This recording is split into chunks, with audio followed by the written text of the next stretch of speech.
Одоос нэлийн хэдэн жилийн өмнө Солонгос дөнгөж дайны нөхцөл байдлаасаа гараад нийгэм нь бүр маш ядуу байсан. Энэ үед солонгосчууд ингээд хүүхдээ хүртэл тэжээх боломжгүй байсан учраас хүүхдээ бусдад одоо тийм мөнгөний төлөө өгөх ч юм уу эсвэл үнэхээр тэжээж чадахгүйнүүд нь хүүхдээ гудамжинд хайдаг байсан байхгүй юу? Одоо та нарын харж байгаа энэ охин бол яг тэдний жишгээр одоогоос 46 жилийн өмнө ээж аав нь тэжээж чадахгүй нэн ядуугийн улмаас хүүхдээ ийхүү гудамжинд хайсан байна.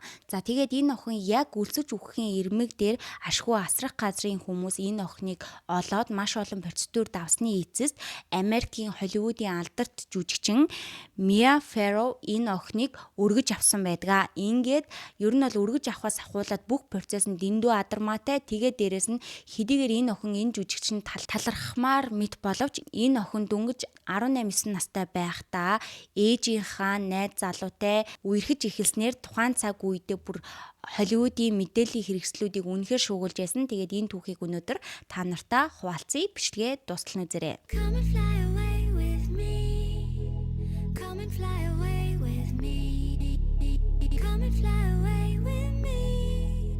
За сайн уу манайхаа хулан байна. Шинэхэн бичлэгтээ тавтай морил. За тэгээд ээлжит нэгэн сонин хачны дугаараа та нартай оруулж байна. За тэгээд Холливуд гэдэг бол зүгээр үүнхээр сонин хачнаар дүүрэн газар штэ тий. Тэнд бол маш олон зүйлүүд болж идэг. Тэгээд энэ удаад та нар бичлэгний ихэнд үзсэн бол нэгэн сонирхолтой түүхийг бас хуваалцах чинь. Тэгээд бичлэгний төгсгөл та нар энэ нэрээ үнэхээр жинхэнэ хайр уу үгүй юу гэдэг талаарх өөрийнхөө сэтгэлдлийг дүгнэлтийг хуваалцаарай. За яг 1970-ад он 60-70-ад он бол Солонгос нэр үнэхээр ядуу байж болох хамгийн буйраа үе дээрээ байсан гэж хэлж болох байхаа. Тэгээ дөнгөж дайны дараагаас яг ингээл эдийн засгийн тогтгоол, улс төр нийгмийн одоо бүх тогтолцоонууд нь тогтгоол ийм хэцүү үеийг давж исэн. Тэгээ энэ үед бол маш олон Солонгос хүүхдүүд гудамжинд үүсч бараг ингээ гудамжны хог түүж амьдардаг байсан өсөж үхэх нь үхээд ингээд арай гэж нөгөө аим зогоох нь бол зогоож исэн. За энэ үед болохоор энэ Сүний гэдэг охин 6 настай байсан. Тэгээд гудамжинд яг ингээд идэх хоолчгүй 6 настай гэхэр чинь бүр арай балчир байгаа штэ тий. Бараг өөрөө ч ингээд хоол олж идэх ингээ өөрөө өөрийгөө халамжлна гэдэг бол энэ үед энэ насанд бол арай хэцүү ах гэж бодож байна. За ингээд 6 наснда гудамжинд байхад нь түүнийг нэг эмэгтэй олоод Mary's House гэдэг энэ асрах газар аваадсан. Тэгээд энэ үед яг Сүнигийн эцэг эхийг нь тодорхойлох үнэхээр боломжгүй байсан учраас энэ асрах газраасаа тэрээр Полийн асрах газарт шилжиж ирсэн байна. Тэгээ яг ээж аав нь хэн гэдгийг мэдгүй. Тэгээ тухайн цаг үеийн нөхцөл байдлаасаа Сүнигийн эцэг их бол үнэхээр ядуу юм байна. Тийм болохоор охиноо хайсан байхаа гэдэг таамаглал төдий байсан. Тэгээд ердөө асрах газарт очсноос 2 жилийн дараа буюу 1978 онд тухайн цаг үеийнхэн одоо хамгийн алдартай жүжигчдийн нэг байсан Mia Farrow болон түүний нөхөр нь Сүнийг өргөж авахар шийдсэн байна. Энэ удаад бол анх удаа ингээд Солонгосоос хүүхэд өргөж авч байгаа байхгүй юу? Гэхдээ яг энэ цаг үед дэжтэй нөгөө Америкчууд Солонгосоос хүүхэд үрчлэх процесс бол үнэхээр амархан байсан юм байлээ. Тэгээд энэ цаг үеийг ч гэсэн харуулсан нөгөө нэг Солонгосын кинонууд эдэг штэ. Саяхан бас ингээ бурхан болсон энэ хөөрхөн жүжигчний тоглосон Barbie гэдэг кино байдаг. Энэ кинон дээр болохоор яг нөгөө тухайн цаг үеийн Солонгос хүүхдүүдийг өргөж авч байгаа Америк гэр бүлийн Америкт өргүүлж байгаа юм хүүхдүүдийн талаар гардаг байсан. Тэгээд ер нь бол нэг талдаа ингээд хүүхэд өргөж аваад үнэхээр сайхан амьдралаар амьдруулж байгаа нь байгаа ч гэсэн бас нөгөө талаар гэмт итгээд гэмт үйлдэл хийж байгаа хүмүүс бол зөндөө байсан. Тэгээ энийг бол харуулсан нэг ийм кино байдгаа хальт дурдчихлаа шүү манайхаа. Хэрвээ энэ талаар нь сонирхох хүсэх юм бол бас энэ киног нь үзээрэй. За гэхдээ энэ Сүнийгийнх бол тийм зүйл биш ээ. За Сүний өргөж авахаас өмнө энэ Mia гэдэг жүжигчин бол нөхөртөөгөө аль хэдийн өөрийн гэсэн 3 хүүхэд өргөж авсан 2 хүүхэдтэй байсан. Тэгээд 5 хүүхэдтэй байсан бөгөөд Сүний 6 дахь хүүхэд нь болсон гэсэн үг. Өөрөөр хэлбэл Mia нь 1970 онд ихэр хүү болох Matthew болон Sasha нарыг төрүүлсэн. Тэгээ 1974 онд Fletcher гэдэг хүүгээ төрүүлсэн. За ингээ 1973 онд Вьетнамаас Lark гэдэг охиныг, дахиад Вьетнамаас 1976 онд Summer нэртэй охиныг ингээд өргөж авч исэн, өөрөөр хэлбэл 3 хүү, 2 охинтой байсан. Сүүнигийн хувьд гэх юм бол одоо 8 настайдаа айлд өргүүлж штэ тий. Харин энэ Мягийн өргөж авсан 2 охин нь болохоор харьцангуй бага насндаа ингээд өргүүлсэн учраас яг ингээд төрсэн ээж гэдэг юм хоорондын харилцаа нь бол яг сүүнийтэй харьцуулахад арай амар байсан гинэ. Сүүний болохоор нөгөө айл хэдийн том болчихсон учраас яг Мягийн зүгээс энэ охинтойгоо ойлголцоход ээж охин хоёрын харилцаа тогтооход тэ ингээд гэр бүл болоход маш их цаг хугацааг зарцуулсан гэж байгаа байхгүй юу. Тэгээд дээрэс нь яг ингээд сүүнийг өргөж авахад бас нэг асуудал гарсан. Тэр нь юу вэ гэхээр тухайн цаг үед болохоор Америкийн гэр бүлүүд олон улсын хүүхэд үрчлэх хоёр л эрхтэй гэх юм уу. Одоо хоёр л удаа олон улсын хэмжээнд хүүхдийг үрчилж авч болдог байсан. Тэгсэн чинь Mia Farrow ч айл хэдийн нөгөө Вьетнамаас 2 охин өргөд авсан байсан шүү дээ. Тэгээд яг сүүнийг өргөж авах гэсэн чинь яг ийм одоо хуйланч гэх юм уу тэг ингэж таарад байсан. Гэхдээ яагаад ч юм мэдгүй ингээд мэдээж хэрэг чинь бас олныг танил нөлөө бүхий хүн байгаа штэ тий. Тийм учраас ямар нэгэн арга хэрэглээд сүүнийг бол өргөж авч чадсан байна. Сүүнийг бол ингээ 1978 онд өргөд авчиж байгаа штэ тий. Гэхдээ 1979 онд энэ Mia Farrow гэдэг жүжигчин өөрийнхөө нөхрөөс салсан. Тэгээ нөхрөөсөө салахдаа өөрийнхөө одоо энэ 6 хүүхдийг өөрөө асран хамгаалах эрхээ өөр дээрээ авсан бөгөөд ер нь бол ингээд хүүхдүүдээ өөр өсгөж исэн. Хэдийгээр ингээ нөхрөөсөө салсан ч гэсэн удалгүй Woody Allen гэдэг айгүй мундаг кино найруулагч байдаг штэ тий. Та нар бас хэд хэдэн ч юм уу зарим кинонуудыг нь үзсэн байх. Гэхдээ ямар ч тач энэ Холливуудтэй бол нэлийн алдартай сайн найруулагчдийнхаа тоонд бол орноо. За тэгээ Мян Вудитэй ингээд удаан хугацаанд бараг нэг 10 гаруй жил болцсон юм уу? Ер нь бол ингээд болзоол харилцаанд дайггүй явж исэн. Тэгээд бүр ингэж үерхэж явах хугацаанда энэ найруулагчтай буюу Вудитэй 2 хүүхэд дахиж өргөж авсан байдгаа. Ер нь ингээл айл нь ингээ хүүхэд өргөөл аваад байдаг. За тэгээд хүүхдэд нилээн хайртай хүмүүс юм шиг байна лээ. Гэхдээ хамгийн онцлог харилцаа нь гэх юм бол энэ Woody Mia хоёр бол ингээ ерөөсө хамт амьдардаггүй байсан. Айл нь ингээ нэг гудамжинд амьдарж байгаа. Бараг ингээ нөгөө өөдөөсөө харсан зэрэгэлдээ байшингуудад амьдардаг. Хэдийгээр ингээ дундаасаа хүүхэд ингээ өргөж авсан ч гэсэндээ нэг герт бол ороогүй. Хин нь өөрийнхөө герт хувь хувийн орон зайгаа хүндлээд ингээ амьдардаг байсан. Гэхдээ үерхтгийн хувьд бол үерхдэг. Гэхдээ хамт амьдардаггүй ийм харилцаатай байсан. За тэгээ анх энэ Woody Mia хоёрын харилцаа эхлэхэд сүүний бол харилцааг нь тиймч таатай хүлээж аваагүй. Яагаад вэ гэхээр хэдийгээр ингээд өргөмөл ээжийнх нь найз залуу байгаад байдаг. Гэхдээ нэг ч удаа яг ингээд байшинд нэг герт ингээд нэг гэр бүл шиг амьдарч байгаагүй учраас бас ингээд Woody-тэй харилцаа нь жоохон нэг тийм хүүтэн хүндий байсан. Тэгээд энэ үед ч гэсэн Woody ингээд охиныхын талаар бодохдоо сүүний бол үнэхээр дотгошоогоо хүүхэд байсан. Тэгээд тийм ч учраас ингээ мэрэгжлийн хүмүүсийн сэтгэл зүйчдийн ч юм уу те ийм хүмүүсийн тусламж магадгүй тухайн цаг үед сүүнийд хэрэгтэй байсан гэж боддог байсан юм байлээ. Тэгээ хоёр талд бол энэ сүүний Woody хоёр бие биенийгаа ингэж бодоол яваад байгаа. За тэгтээ хараахан бол дотносож амжаагүй. За энэ хоёрын хамгийн анх дотн болсон харилцаа нь гэх юм бол сүүний сургуулийнхаа хөл бөмбөгийн тоглолтын үеэр ингээ шагаага гимтээчихжээ. Тэгээ энэ үед нь Woody айгүй нэг тийм анхаарал халамж тавиад сургуулаас нь аваад эмнэлэгт хүргэж өгөөд эмнэлгээс нь сургууль руу хүргэж өгөөд гэрлөө нь хүргэж өгөөд ч гэдэм үү те. Ер нь бол айгүй тийм анхаарал халамж үзүүлсэн. Тэгээ энэ үед нь анх удаа сүүний тэгж утсан гэж байгаа байхгүй. Вау, Woody ч энэ ийм дотн зөөлөн ийм халамжтай хүн байсан юм уу гэд ингээд сэтгэлд нь баг ингээд Yonk гэл орж ирсэн юм шиг байгаа. Тэгэд энэ цаг үеэс энэ хоёрын харилцаа бүр ингээд айгүй гоё дотн болж эхэлсэн. Тэгээд хоорондоо ингээд яриа өрнүүлсэн ч гэсэн яриа нь айгүй гоё тийм нийцээд нэг яриа л амар хүмүүс байдаг штэ тий. Энэ хоёрын харилцаа бол яг тийм байсан гинэ. Хэдийгээр Woody ч одоо нөгөө нэг өргөмөл ээжийнх нь найз залуу гэж явж байгаа ч гэсэндээ бас ингээд сүүнийтэй харилцаатай байгаад байгаа байхгүй. 1990 оноос эхлээд энэ сүүний Woody хоёр хамт хөл бөмбөгийн хамт сагсан бөмбөгийн тоглолт үзэж байгаа нь олон түмний нүдэнд одоо камер дийлтод дэлгэгдэж эхэлсэн. Гэхдээ Миягийн хувьд болохоор 1992 онд яг хамгийн анх Сүний болон Вуди хоёрын харилцааг мэдсэн гэсэн одоо яагаад ч юм те Вудигийн гэрт байхдаа ч юм эсвэл Вудигийн ямар нэгэн хэрэгслээс одоо энэ Миягийн Вудид зориулж авахулсан ингээд нүцгэн зургуудыг нь олсон гинэ. Тэгээд яг уу хэдийгээр өргөмөл ээж ч гэсэн ээж хүний хувьд бол эн чинь айгүй зочигдмоор зүйл байгаа шүү дээ те. Өөрийнх нь охин нь өргөж авсан охин нь өөрийнх нь найз залуутай тэгээд иймэрхүү харилцаанд байна гэж бодохоор нэрэл тухайн цаг үед зүрх бол пал гээл явах бах. За тэгээд энэ цаг үеэс энэ Вуди, Мия, Сүний гурвын хоорондын одоо энэ таагүй харилцаа ихэлсэн. Хүмүүс бол ингээд тухайн цаг үед гэл нэг иймэрхүү шокийн байдалтай байгаа. Нэг шокийн байдалтайгийнх нь нэг шалтгаан гэх юм бол Сүний өргөж авсан ээжийнхаа найз залуутай одоо ингээ хайр сэтгэлийн холбоотойгоо. Хоёрт нь гэх юм бол энэ Сүний Вуди хоёрын насны зөрүү байсан. Тухайн цаг үедээ буюу яг харилцаа нь олон нийтэд ил болоход Сүний 21 настай байсан бол Вуди 56 настай байсан. Бүхэл бүтэн 35 насны зөрүүтэй хайр сэтгэл гэдэг бол бас л олонний анхаарлыг татаж хил амны бай болно штэ.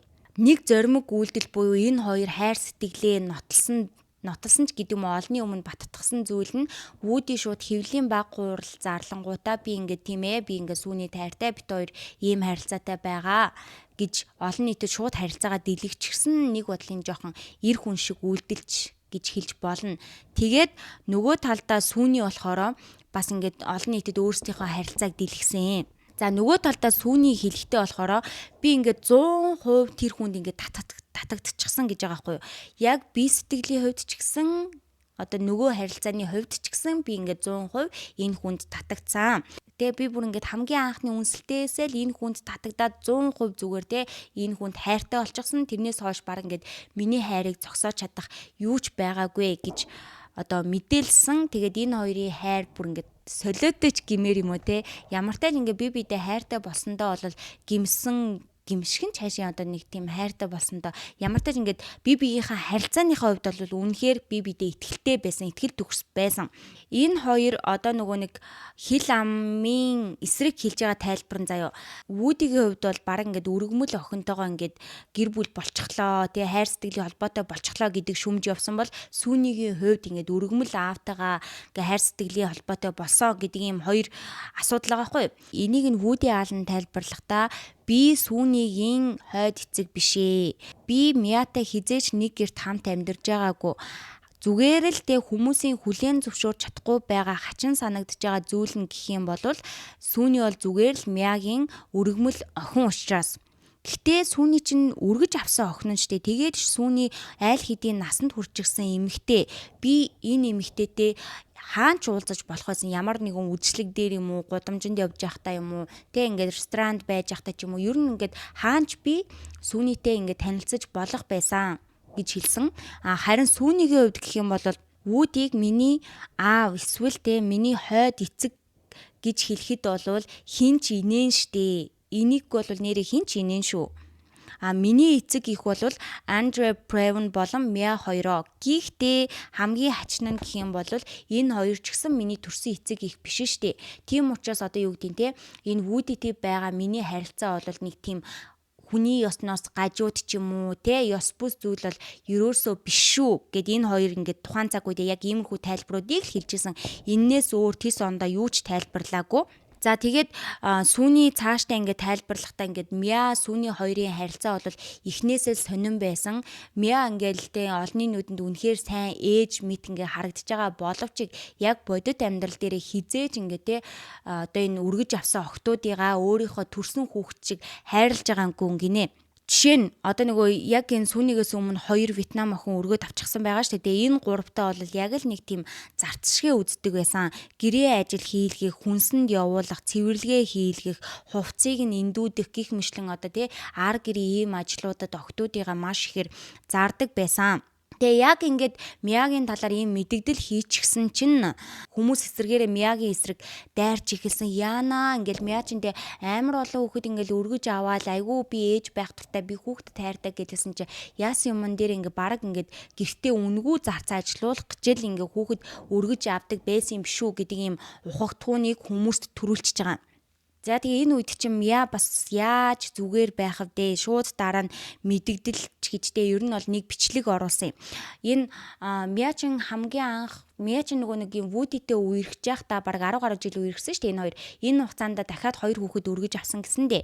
Тэгсэн чинь тэр өргөж авсан охиных нь нэг нь болохоор Дилан ахгүй юу? 7 настай. Тэгээд энэ Дилан нь нэг бичлэгээрээ өөрийг нь өргөж авсан эцэг болох Вудийн өөрт нь бэлгийн дарамт үзүүлсэн гэсэн мэдээг гаргасан. За энэ мэдээ бол бүр үнэхээр зочроосон. Вуди чинь баг ингээл те насан туршаагүй хүүхдүүдийг сонирхдаг. Ер нь юм те ингээд залуухан жоохон хүүхдүүдийг сонирхдаг юм биш үү гэсэн юм ухагтгууныг бас төрүүлчихэж байгаамаа. Тэгээ энэ үедээ Вуди өөрийгөө өмгөөлж юу гэж хэлсэн бэ гэхээр за Мя бол ер нь бол сүнний бит хоёрын харилцаанд тимч таатай биш байгаа. Тимч учраас ямар ч хамаагүй аргаар надаас өшөөгөө авах гэж байгаа нэг хэлбэр нь одоо энэ өргөж авсан охтуудыгаа ашиглах нэг үндэс байсан. Энэ мэдээлэл бол ямар ч юм ор үндэсгүй мэдээлэл гэсэн хэдийгээр энэ нь ингээ бүүн болсон боловч яг ингээл бэлгийн дарамт үзүүлсэн ч юм уу сонирхсан гих ямар ч баримт байгаагүй учраас энэ мэдээ нь чимээгүй ингээд өнгөрчихсөн.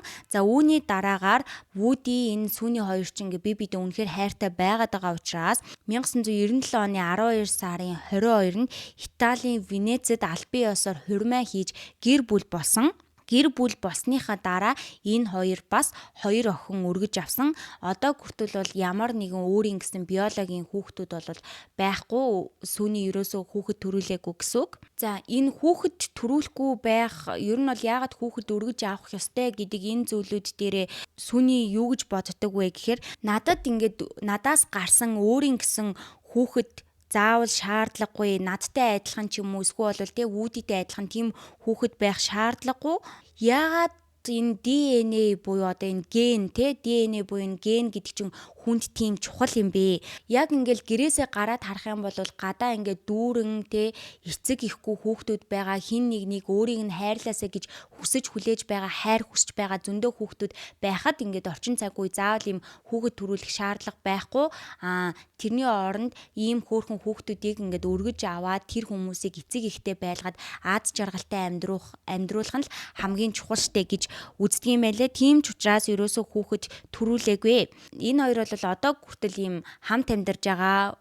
Юу вэ энэ ч одоо юу вэ? Вуди бараг хэдэн настай болсон бэ манайхаа? Сүүнийг харахад ч гэсэн ер нь бол нас нь нэлээд явчихсан байгаа зү тэ. Тэгээд энэ олон жилийн турш бибитэйгээ хамт 2 хүүхдээ өсгөөд ингээ өдий зэрэгтэй болгоод цуг амьдрна гэдэг бол нэг талаараа бараг л нэрээ жинхэнэ хайр гэж хэлж болохоор зүгээр нэрээ л бараг ингээд ёс бус мэт санагдчихж байгаа зүйл нь сүүнигийн өргөж авсан ээжтэй нь одоо энэ нөхөр нь болцож исэн явдал уу? За ер нь бол нэг тийм. За одоо яригдвэл Мягийн талаар яриа л да. Энэ цаг мөчөөс хойш Мягийн хэлж байгаа мэдэгдэл нь гэх юм бол Мя ингэж байгаа байхгүй. Би ингэ сүнийд зориулаад ингээд нөгөө Америкчууд чи ингээд оймс нэхээд зуухан дээрээ үлгөөд тэгээ тэрэн дээр ингээд чихэр мэхэр хийгээд байдаг штэ. Гэр бүлийнхаа гишүүн болгоны тоогоор ингээд оймс нэхээд нэртээ нь үлгчихсэн байдаг. Тэгсэн чи ингэж байгаа. Би сүүнийг ингээд чин сэтгэлээсээ хайрладаг байсан. Би сүүнийд зориулж нэгсэн оймсоо ингээд зуухнасаа буулгахад ч гэдэг юм ингээд гаргаж өөрөөсөө холдуулахад бүхэл бүтэн 6 жилийг шаардсан. Би сүүнийд ерөөсөө уурлаагүй. Би сүүнийг зээ нэгэн цагт ингээд над дээр ирнэ гэж хүлээж итгэж найддаг байсан. Гэхдээ тэр ирээгүй гэж байгаа. Тэгээд дээрэс нь Мя бас хизээч те ингээд аалантай Вуди аалантай уулзаагүй байсан ч болоосэй гэж хүсдэг. Хэрвээ те ингээд Вудитэй л уулзаагүй байсан бол миний одоо ээж охин хоёрын харилцаа сүүнийтэй хэвэн байх байсан. Энэ бол миний амьдралын хамгийн том харамсал гэж хэлдэг. За энэ явдлаас хойш бол Мя дахиад ингээ 3 хүүхэд өргөж авсан. Тэгээд дандаа ер нь бол ингээ телевизийн цувралуудад дүр бүтээдэг болсон. Тэгээ 2000 онд тэрээр UNICEF-ийн Goodwill Ambassador болсон. Тэгээд ер нь ингээ дэлхийн хүүхдүүдийн сайн сайхны төлөө ингээ сайн дурын үйл ажиллагаанд идэвхтэй оролцдог. Одоо энэ босон үйл явдлаас хойш бол одоо хүртэл Мя ганц бие хിവэрэ байгаа. Хүүхдүүдэд өсөж байгаа. Ер нь бол ингээ дандаа сайн дурын ажил хийдэг байх нэ. 2021 онд Мя болон Дилан гэдэг нөгөө нэг Вудитэй хамт өргөж авсан охин хоёр нь HBO-ийн нэг series-д оролцсон байхгүй нэг documentary гэх юм уу те.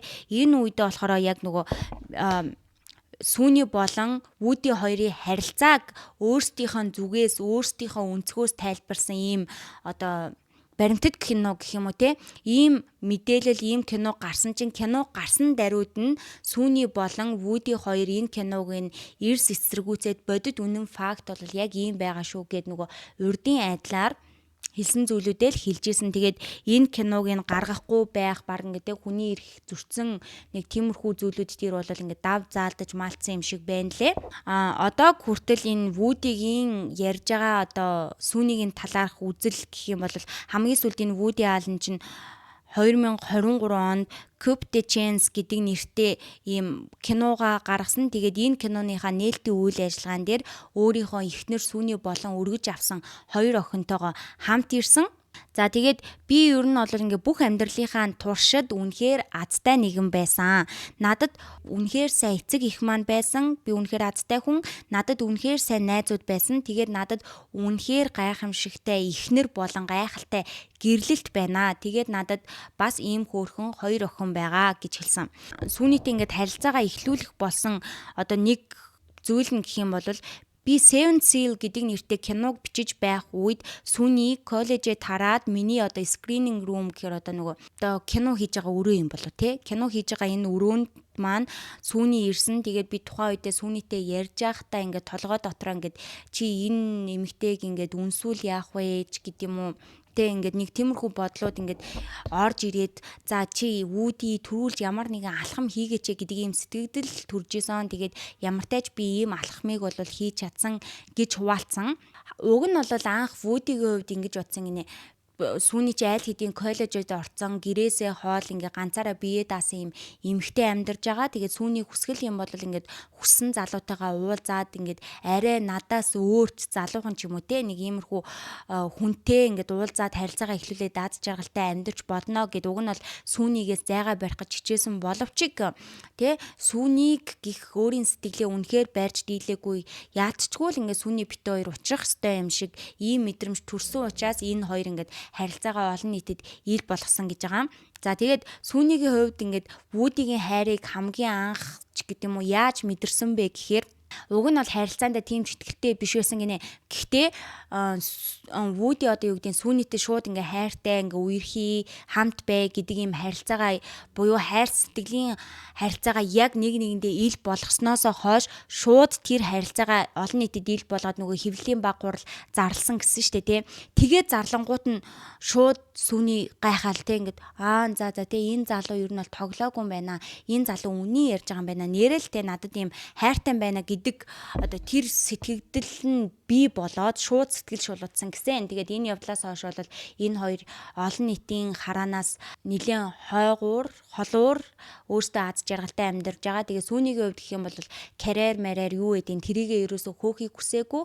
Харин гэртээ нөхрийнхөө арыг дагаад дээрэс нь хоёр хүүхдээ үнэхээр сайхан боловсралтай, мэрэгжилтэй сайн хүн болгож өсөхийг хүсдэг байсан гэсэн өөрийнхөө ингээд авч чадаагүй тэр бүх зүйлүүдийг хоёр охиндоо өгөхийг хүссэн учраас ингээд гэрийн эзэгтэй ээж хүний зүгээс амьдрахыг хүссэн гэсэн. За тэгээд нэг иймэрхүү сонин хачин зүйл болж байсан байна. Тэгээд одоо хүртэл ийм хамтдаа амьдарч байгаа гэж бодохоор ер нь бол бараг л тэг үнэхээр жинхэнэ хайр гэдэг бол нэрээ энэ бас жинхэнэ хайруудын нэгэн түүх байх гэж бодож байна. Тэгээд та нарт маань энэ явдал харин ямар санагдж байна? Одоо бичлэгээ дуустал нь үзээд одоо хүмүүсийн зүгээс харахад те таны зүгээс харахад энэ явдал нь те үнэхээр тийм сонин хачин тохиолдлоо гэмээр байна уу? Эсвэл зүгээр л байдгал те энэ бол хайр юм байна гэдэг тийм сэтгэл төрж гин үү? Юу гэж бодож гин? Өөрсдийнхөө төрсэн сэтгэлийг комент хэсэгт хуваалцаарай. Тэгээд хулангийнхаа суваг дээр одоо хүртэл subscribe дараагүй үздэг зөндөө олон хүмүүс байгаа штэ. Манайхаа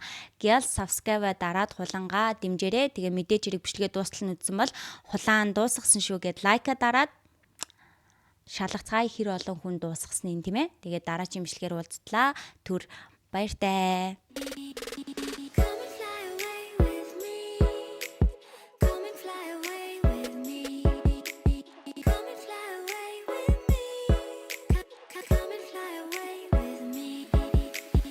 Don't you be afraid of